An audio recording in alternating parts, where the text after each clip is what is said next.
Aldab Nation umalma sa pagpapares ni na Alden at Catherine. Disclaimer, ang mga larawan o video na mapapanood nyo ay hindi pag-aari ng uploader.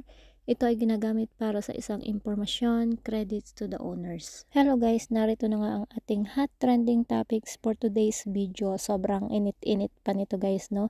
Tila hindi nga pa rin makamove on ang ilang delulu at hardcore members ng Aldab Nation sa tambalan ni na Alden Richards at ito nga si Maine Mendoza.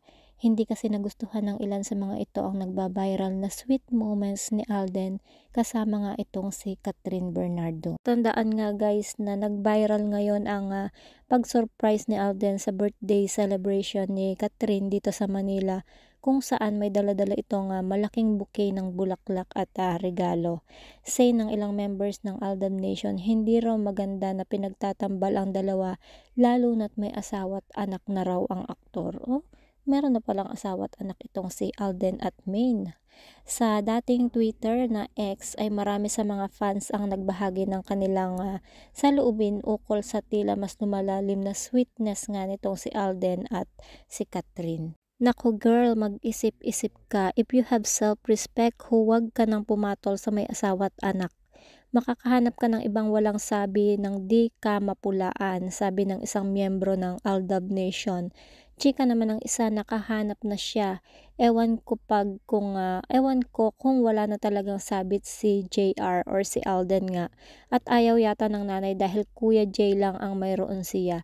Gusto yung may McDo kahit conjugal at yung may Tesla. Samantala guys, may ilang netizen naman ang nakisakay sa kalokohan ng mga Aldam fans na hindi magawang maging masaya para kina Alden at Maine na may kanya-kanya ng buhay. Nako Catherine, maawa ka sa pamilya ni na Alden at Yaya Dab. Huwag ka manira ng buhay ng iba, sabi nga nitong isa. Biro naman ng isa, Catherine, magagalit sa iyo ang Aldab Nation. Baka ipagtirik ka nila ng kandila at kumanta na naman sila. Ha.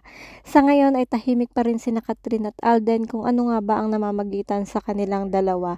Matatandaan nga na unang magkasama ang dalawa sa pelikulang Hello, Love, Goodbye na siyang naging highest grossing Filipino film of all times bago pa pinalabas ang Rewind na siyang pumalit sa pwesto nito. Anyway guys, those are just acting. There are nothing in the truth. That's how the actors are. They are all shows. There are more than cat. Those are serious love, so don't be judged too much, okay? Kaya nga love team sila, lahat nakasaad sa kontrata para mapasaya at gawin ang mga utos ng boss nila para sumikat. Pero may kanya-kanyang buhay na sila ngayon, di natin dapat pakialaman. Tapos na ang Aldab, so move on na mga sisters. Aldab fans needs to grow up, move on and get a life. Kahit gaano mo pa kamahal ang isang mag-love team, kung wala na sila, may kanya-kanya ng buhay, irespeto nila, di yung pinipilit nga nila yung gusto nila guys, no? Alam nyo guys, ito lang yung aking reaction. I love Aldabs, pero it's for the show lang naman, oo. Nagpapakilig sila sa atin, pero iba pa rin sa reality. May kanya-kanya na silang buhay.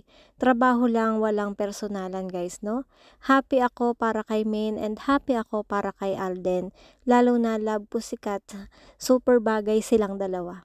So sa mga Aldab, support na lang natin si Alden and Kat.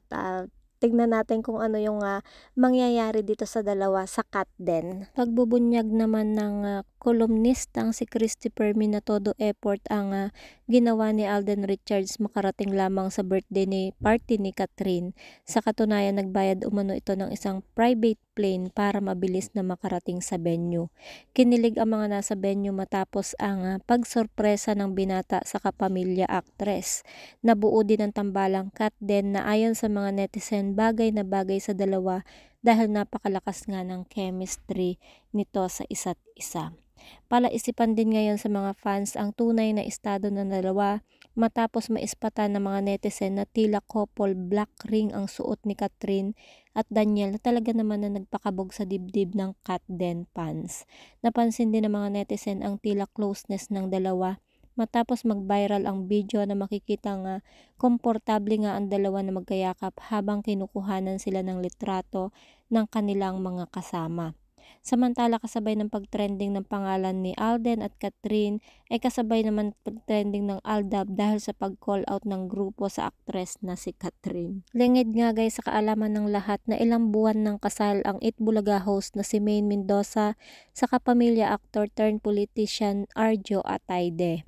Matagal na din pinabulaanan ng aktor na si Alden Richards maging si Maine Mendoza na walang katotohanan nga yung kinasal sila at nagkaroon ng 3 anak. Ipinaliwanag din nila na ang kasal na nangyari ay hindi totoo at sa palabas nga lamang iyon. Anyway guys, binata naman si Alden, hayaan na natin siya kung ano yung gusto niya at hayaan natin siya na i-partner naman sa iba kasi ito namang si Maine Mendoza is may asawa na nga guys, no? May partner na.